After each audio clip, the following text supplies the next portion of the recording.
Start చేయొచ్చా? Ready brother?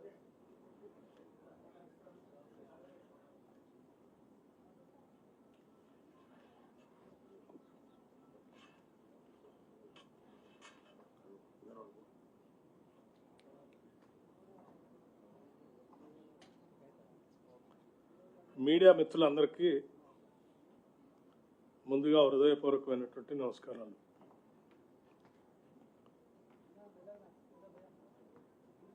రాష్ట్రంలో జరిగినటువంటి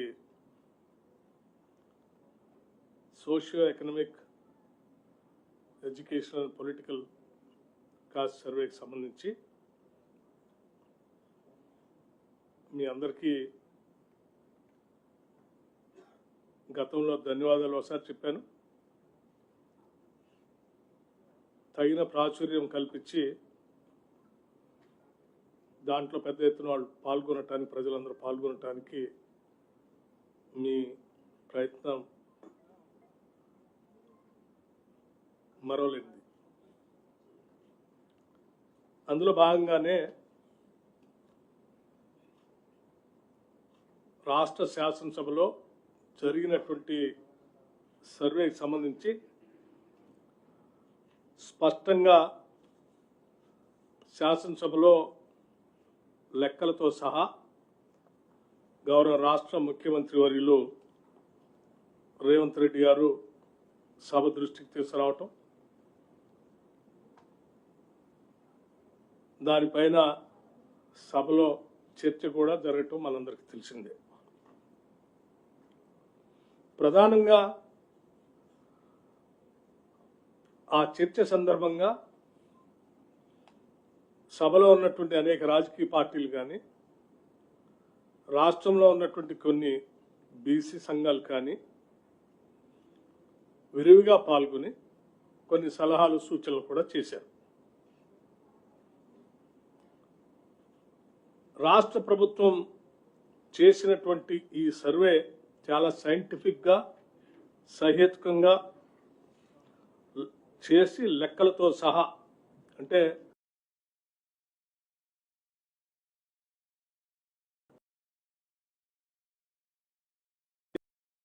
పెట్టి డిస్ట్రిక్ట్ లెవెల్లో కలెక్టర్లని, అడిషనల్ కలెక్టర్లని బాధ్యులుగా పెట్టి స్పష్టంగా ఈ దేశ చరిత్రలో ఇంతవరకు ఎక్కడా జరగనట్టుగా మొట్టమొదటిసారి తెలంగాణ రాష్ట్రంలో చేసి ఈ లెక్కల్ని శాసనసభలో ప్రవేశపెట్టడం జరిగింది. ఆ లెక్కలు చెప్పినప్పుడు కూడా అందులో చాలా స్పష్టంగా చెప్పాం. 3.1% రాష్ట్రంలో percentage of house holds not surveyed 3.1% అని చాలా స్పష్టంగా లెక్కలతో సహా చెప్పాం. దీనికి కారణాలు కూడా చెప్పాం. కొద్దిమంది ఉద్దేశపూర్వకంగా లెక్కలు ఇవ్వటానికి ముందుకు రాలేదు. సరే, కొద్దిమంది ఇంటికి తాళాలు వేసి వెళ్ళటం, ఇట్లా జరిగినటువంటి ఈ సంఘటనల వల్ల 3.1% మిగిలిపోయారు అని చెప్పినప్పుడు కొంతమంది ఆ మిగిలిపోయినటువంటి వాళ్ళు ఎవరు అని అడిగితే కూడా లెక్కలతో సహా చెప్పాం. కేసీఆర్ గారు లాంటి వాళ్ళు, కేటీఆర్ గారు లాంటి వాళ్ళు, పల్లా రాజేశ్వర రెడ్డి గారు లాంటి వాళ్ళు కొద్దిమంది ఉద్దేశపూర్వకంగానే ఈ సర్వేకి సహకరించకుండా దూరన్నారు. అయినప్పటికీ లెక్కలన్నింటినీ సభలో పెట్టిన తర్వాత అటువంటి వారే గట్టిగా మాట్లాడి ఇలా మిగిలిపోయినటువంటి వాళ్ళకి మరొకసారి అవకాశం ఇవ్వచ్చు కదా, ఇస్తే మేము ఇస్తాం కదా అని సభలో బయట చెప్పడం జరిగింది. దీన్ని లోతుగా ఆలోచన చేసి రాష్ట్ర ప్రభుత్వం పరిశీలన చేసి ఆ మిగిలిపోయినటువంటి 3.1% ఏ హౌస్ హోల్డ్స్ ఎన్యూమరేషన్లోకి రాకుండా ఉన్నటువంటి వాళ్ళు ఈరోజు మేము ఇస్తామని ముందుకు వస్తూ ఉన్నారు. కాబట్టి వారి కోసం రాష్ట్ర ప్రభుత్వం మరొక్కసారి ఎన్యూమరేషన్ చేపించుకోవడానికి ఈ లెఫ్ట్ ఓవర్ ఫ్యామిలీస్కి ఫిబ్రవరి 16వ తారీఖు నుంచి 28వ తారీఖు వరకు ఒక అవకాశం ఇవ్వాలని చెప్పి నిర్ణయం చేసింది. ఇలా లెఫ్ట్ ఓవర్ మిగిలిపోయినటువంటి వాళ్ళు టోల్ ఫ్రీ నెంబర్ కూడా రాష్ట్ర ప్రభుత్వం నుంచి అనౌన్స్ చేస్తా ఉన్నాం. మండల వారీగా డివిజన్ వారీగా గతంలో ఏ రకంగా అయితే ఎన్యూమరేషన్ చేశామో ఆయా మండలాల్లో ఆ మండల్ డెవలప్మెంట్ అధికారి దగ్గర ప్రజాపాలన సందర్భంగా ఏర్పాటు చేసిన వ్యవస్థలో అక్కడ తిరిగి ఆ మిగిలిపోయినటువంటి వాళ్ళు ఎవరైనా వస్తే వచ్చి అక్కడ అప్లికేషన్స్ ఇవ్వచ్చు. అట్లాగే ఆన్లైన్లో కూడా దీన్ని ఉంచుతూ ఉన్నాం. 3 రకాలైనటువంటి మార్గాలు వెసులుబాటు కల్పిస్తూ ఉన్నాం. ఒకటి టోల్ ఫ్రీ ద్వారా వారు కాల్ చేస్తే వారి నెంబర్ పర్టికులర్స్ ఇస్తే ఇంటికి వాళ్ళు వెళ్ళి ఎన్యూమరేట్ చేసుకుంటారు. వారికే వారు ఆయా మండలంలో ఉన్నటువంటి మండల కార్యాలయానికి వెళ్తే ఆ కార్యాలయంలో ప్రజావాణికి సంబంధించి ప్రజాపాలనకు సంబంధించినటువంటి అధికారిని ఇప్పటికే అక్కడ నియమించి ఉంచాం. అక్కడ కూడా చేసుకోవచ్చు. అట్లాగే ఆన్లైన్లో కూడా అప్లికేషన్ పెడతా ఉన్నాం, అది కూడా వాడుకోవచ్చు. ఇది సంపూర్ణంగా ఎప్పటికైనా విజ్ఞప్తి చేస్తూ ఉన్నాం. కేసీఆర్ గారికి, కేటీఆర్ గారికి, ఇలా మిగిలిపోయినటువంటి వాళ్ళు ఎవరికైనా మరొక్కసారి అవకాశం ఇస్తా ఉన్నాం. మీరు ఈ రాష్ట్ర జనాభా లెక్కల్లో వచ్చేటట్టుగా చూసుకోండి. ఈ రాష్ట్ర జనాభా లెక్కల్లోకి మీ అందరిని రావాల్సిందిగా విజ్ఞప్తి చేస్తా ఉన్నాం. మరొకసారి అవకాశం ఇస్తున్నాం. మీకు లెక్కల్లోకి వచ్చి జనజీవన స్రవంతిలో కలిస్తే మంచిదని కూడా చెప్తా ఉన్నాం. దీన్ని సద్వినియోగం పరచుకోవాల్సిందిగా మిస్ అయినటువంటి వాళ్ళు, లేకపోతే ఎక్కడైనా మీ ఇళ్ళకి తాళాలు వేసి మీరు చేసుకోలేదు అనుకున్నటువంటి వాళ్ళు ఎవరైనా ఉంటే తిరిగి వచ్చి చేసుకోవాల్సిందిగా మీ అందరి ద్వారా వారందరికీ విజ్ఞప్తి చేస్తూ ఉన్నాం. ఇది 16 నుంచి 20వ తారీఖు వరకు పూర్తి చేసి మార్చి మొదటి వారంలో కాంగ్రెస్ పార్టీ ఈ ప్రభుత్వం ఆనాటి ఎన్నికల సందర్భంగా పార్టీ ఇచ్చినటువంటి వాగ్దానం మేరకు ఈ ప్రభుత్వం ప్రజాప్రభుత్వం కట్టుబడి ఉంది, చిత్తశుద్ధితో ఉంది. సంపూర్ణంగా దీన్ని అమలు చేయాలనేటువంటి దృఢ నిశ్చయంతో కూడా ఉంది. అందుకోసమే ఈ మొత్తం లెక్కల్ని కేబినెట్లో మొదటి వారంలో ఉంచి శాసనసభలో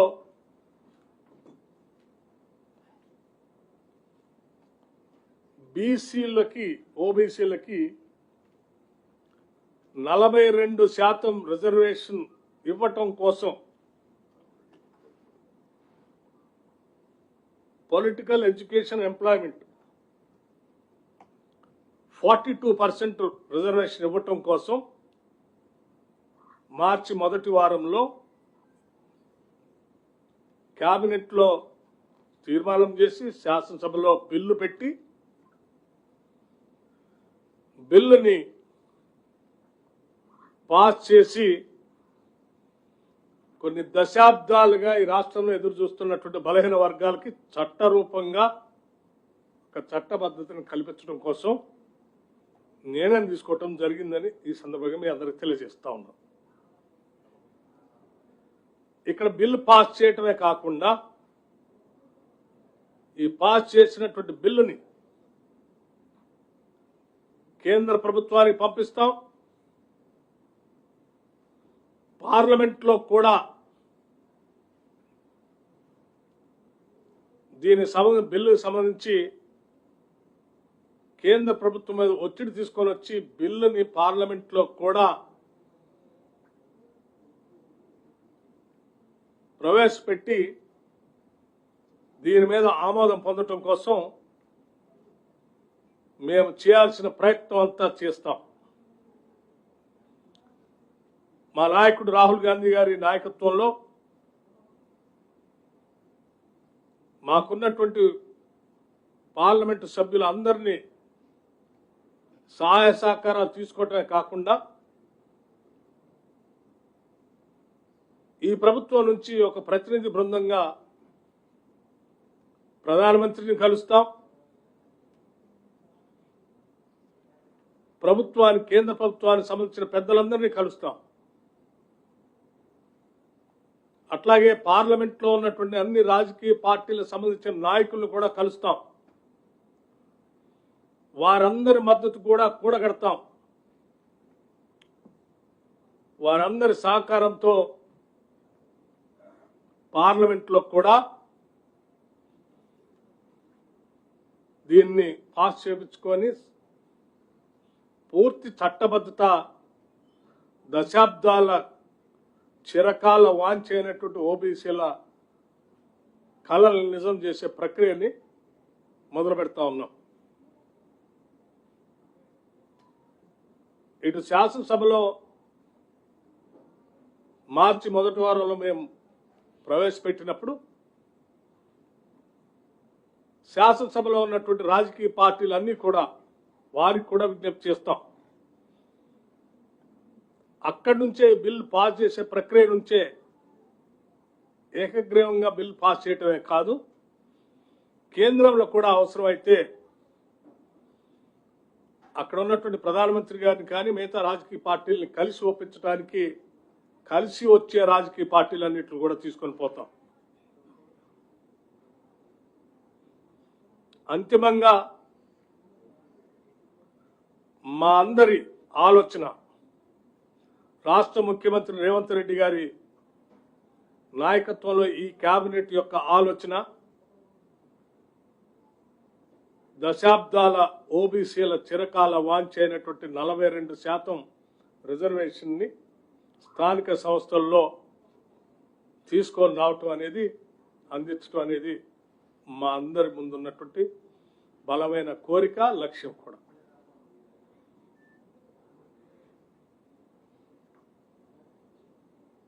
ఈ చేసే ప్రక్రియలో ఇప్పటి వరకు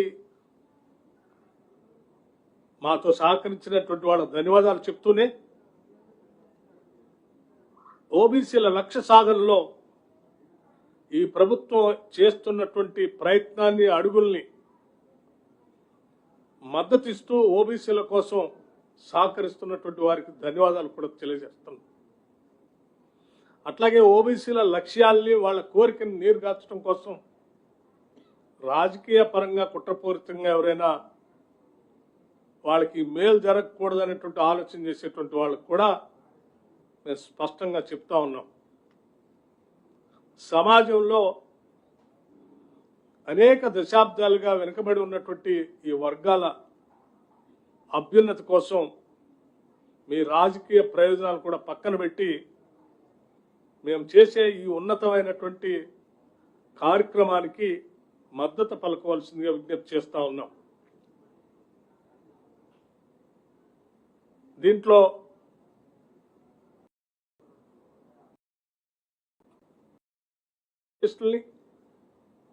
మేధావుల్ని, అట్లాగే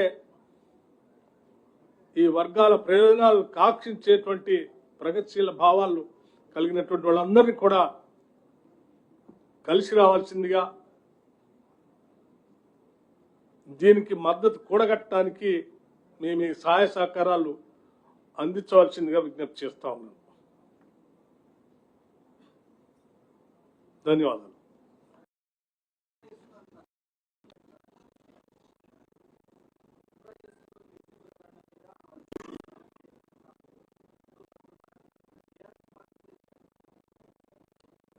కులగణన చేసేటప్పుడు ప్రక్రియ మొదలుపెట్టినప్పుడు దీని యొక్క ఉద్దేశాలు, లక్ష్యాలు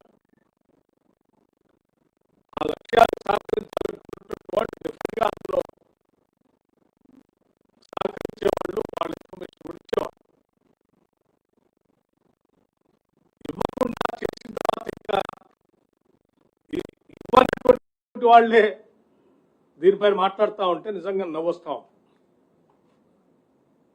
ఇప్పటికైనా సరే మీరు తప్పు తెలుసుకొని కాంగ్రెస్ ప్రభుత్వం ఓబీసీల కోసం చేస్తున్నటువంటి కార్యక్రమం బాగా ఉంది, మేము కూడా చేరతామని మీరు ముందుకు వస్తూ ఉంటే కాదనకుండా మేము మళ్ళీ ఒకసారి అవకాశం ఇస్తున్నాం. రండి, నిజంగా మీకు చిత్తశుద్ధి ఉంటే సహకరించండి, జాయిన్ కండి.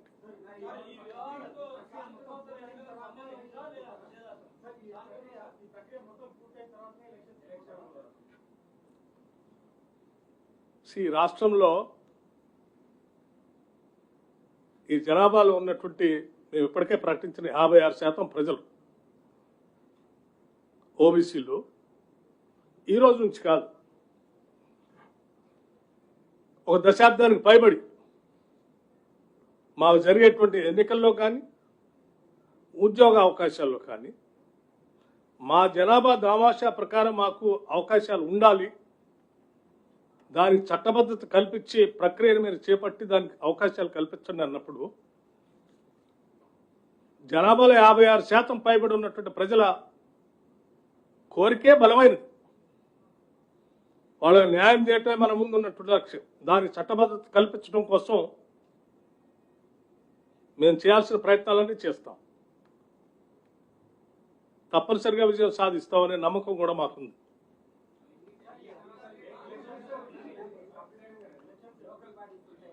నేను చెప్పింది కూడా అదే ఎప్పటిదాకా మీకు.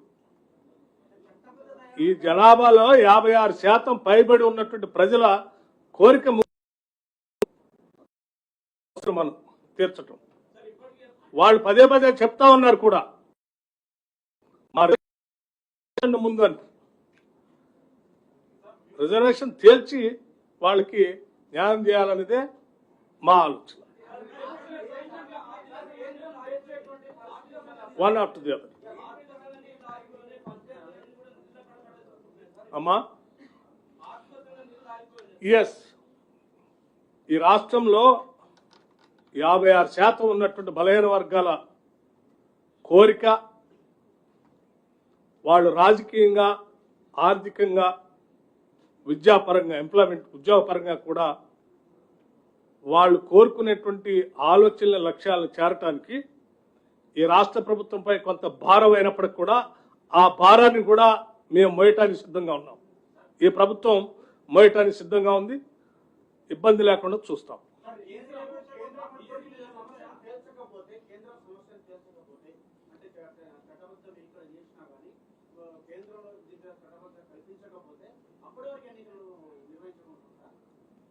ఇప్పటికే దీన్ని ప్రవేశపెట్టినప్పుడు ఈ శాసనసభలోనే ఉన్నటువంటి అనేక రాజకీయ పార్టీలు కూడా చెప్పాయి, కేంద్రంలో ఉన్న ప్రభుత్వానికి సంబంధించిన రాజకీయ పార్టీల నాయకులు, ప్రతినిధులు కూడా చెప్పారు దీని చట్టబద్ధత కల్పించండి. మేము అనుకుంటున్నాం తప్పనిసరిగా వాళ్ళు చేస్తారని, మేము అనుకుంటున్నాం తప్పనిసరిగా చేస్తారని. ఎందుకంటే ఈ రాష్ట్రమే కాదు, దేశంలో ఉన్నటువంటి ఈ 56% పైబడి ఉన్నటువంటి బలైన వారు అందరి కోరికని ప్రభుత్వాలు మన్నించాల్సిందే, మెజారిటీ ప్రజల ఆలోచనలు మన్నించాల్సిందే. మీరెందుకు ఊహించుకుంటున్నారు చేరేమని? మేము నమ్ముతా ఉన్నాం చేస్తారని.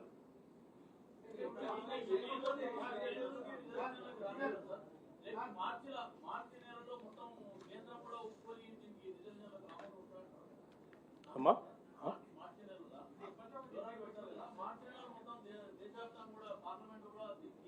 మేము అందుకే మార్చి నెలలోనే బడ్జెట్ సమావేశాలు కూడా ఉన్నాయి కాబట్టి త్వరితగతిన టేకప్ చేసి ఇక్కడ చట్టం చేసి ఆడదా పంపించాలనుకునేది.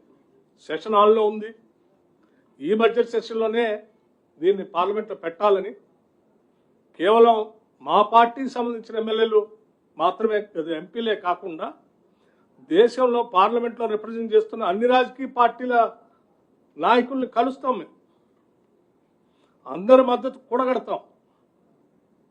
ఈ దేశంలో చాలామంది బలహీన వర్గాలకు న్యాయం చేయాలని, వాళ్ళ జనాభా దామాషా ప్రకారం అన్ని వసతులు అందించాలని కోరుకునే రాజకీయ పార్టీలు కూడా చాలా ఉన్నాయి. అందరూ మాట్లాడుతూనే ఉన్నారు కదా.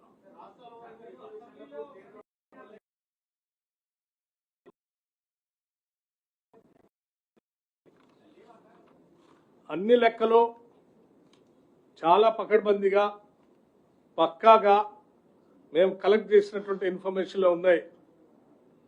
ఎవరైనా అపోహలు ఉంటాయేమని మేము చాలా జాగ్రత్తగా పకడ్బందీగా మీ గతంలో కూడా చెప్పాను, నేను మరొకసారి చెప్తాను చాలా స్పష్టంగా. ప్లానింగ్ డిపార్ట్మెంట్ చూసినటువంటి వ్యక్తిగా చెప్తా ఉన్నాను. 150 హౌజెస్ ఒక బ్లాక్గా చేసి ప్రతి బ్లాక్కి ఒక ఎన్యూమరేటర్ని పెట్టి ఆ ఎన్యూమరేటర్ పైన సూపర్వైజర్ని కూడా పెట్టి బుక్కులన్నీ కలెక్ట్ చేసి ఉన్నటువంటి అన్ని బ్లాక్లు సంబంధించిన పుస్తకాలు కూడా మేము జాగ్రత్తగా ఎలక్షన్ కమిషన్ వాళ్ళు ఏ రకంగా అయితే ఆ బాక్సులు దాస్తారో అంత పకడ్బందీగా మేము ఆ పుస్తకాలన్నీ దాచి ఉంచాం. ఎక్కడ తప్పు జరగటానికి స్కోపే లేదు. నేను చెప్తా ఉన్నాను కదా, సంపూర్ణమైనటువంటి సమాచారం ఉంది, ప్రకటిస్తాం కూడా. Don't worry. ఎవరు రీసర్వే చేయాలని కోరుకునేటువంటి వాళ్ళు ఎవరంటే, నేను అనుకుంటున్నాను ఈ దేశంలో ఈ కాస్ట్ సర్వే జరగాలని మేము కోరుకుంటా ఉంటే ఈ సర్వే ఇక్కడ విజయవంతం అయితే దేశం అంతా చేయాల్సి వస్తుందేమో అని భయపడేటువంటి వాళ్ళు దీని మీద తప్పుడు ప్రచారం చేయడం కోసం ప్రయత్నం చేస్తున్నారు. ఎందుకంటే ఇక్కడ ఆపితే రేపొద్దున దేశంలో మొత్తం మా మీద రాకుండా ఉంటుందని కోరుకునేవాళ్ళు. ఇంకొకళ్ళు అసలు ఈ కాస్ట్ సర్వేలో పాల్గొనకుండా ఇది కరెక్ట్ కాదని చెప్పడం కోసం ప్రయత్నం చేసేటువంటి వాళ్ళు. నిజంగా బీసీలకి మేలు జరగాలని చేయాలని ఎవరికైనా బలమైన కోరుకుంటే 100% ఇందులో పాల్గొనాలి, 100% లెక్కలు ఇవ్వాలి. ఈ చేసిన లెక్కలు ఇదేం రాజకీయ పరంగా చేయలేము. మేము పదే పదే చాలా స్పష్టంగా చెప్పాం.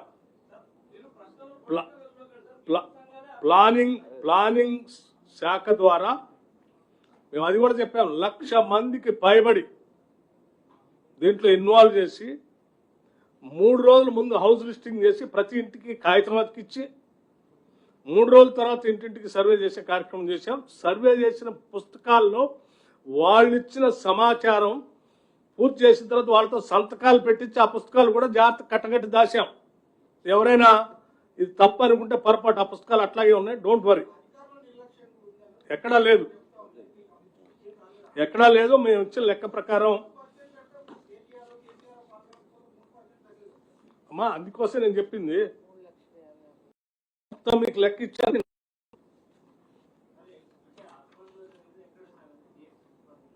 ఎక్కడైనా సరే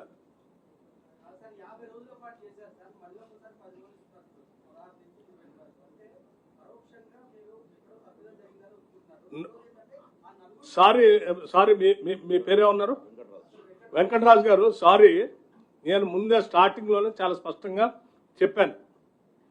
మేము సర్వే చేసిన ఎన్యూమరేషన్ బ్లాక్స్ అన్ని మళ్ళీ నీకు చదివినిపించమంటే చదివినిపిస్తా. ఎంతమంది పర్సంటేజ్ అసెంబ్లీలో అనౌన్స్ చేసామో మళ్ళీ వినిపిస్తా. మిగిలిపోయినటువంటి వాళ్ళు ఎవరో కూడా నేను స్పష్టంగా శాసనసభలో కూడా ప్రకటించాం. 3.1% మిగిలిపోయి ఉన్నారు. వాళ్ళు తిరిగి మళ్ళీ చేసుకోవటానికి అవకాశం ఇస్తున్నాం అని చెప్పాం. క్లియర్. సో తప్పు జరిగినట్టు మిగిలిపోయినటువంటి వాళ్ళకి అవకాశం ఇస్తున్నాం. 4 కాదు, అటువంటి వారు 3.1% ఉన్నారని చెప్పారు. వారితో కలిపి అమ్మా అందరికీ మళ్ళీ అవకాశం ఇద్దాం. వాళ్ళు కూడా మేము వచ్చి చేస్తా అంటున్నారు కదా, యు ఆర్ మోస్ట్ వెల్కమ్ అని చెప్పడం కోసం. ఈ ప్రక్రియ మొత్తం ఈ ప్రక్రియ మొత్తం ఓబీసీల డిమాండ్ చట్టబద్ధత కల్పించడానికి సంఖ్యను సైంటిఫిక్గా సర్వే చేసి క్యాబినెట్లో పెట్టి చట్టసభల్లో పెట్టి బిల్లు పాస్ చేసి చట్టబద్ధత కల్పించి వాళ్ళకి 42% రిజర్వేషన్ కల్పించడానికి not only political, education and ఎంప్లాయ్మెంట్లో కూడా కల్పించడం కోసం ఈ రాష్ట్ర ప్రభుత్వం చిత్తశుద్ధితో ఉంది. కాబట్టే ఎవరైనా మళ్ళీ జాయిన్ కానటువంటి వాళ్ళు మేము జాయిన్ అవుతామంటే మళ్ళీ ఒకసారి అవకాశం ఇస్తున్నాం. దయచేసి దయచేసి మీరందరూ ఓబీసీలకి న్యాయం జరగాలని కోరుకునేటువంటి వాళ్ళందరూ కూడా please extend all your cooperation support for the entire exercise. सूरज में क्या है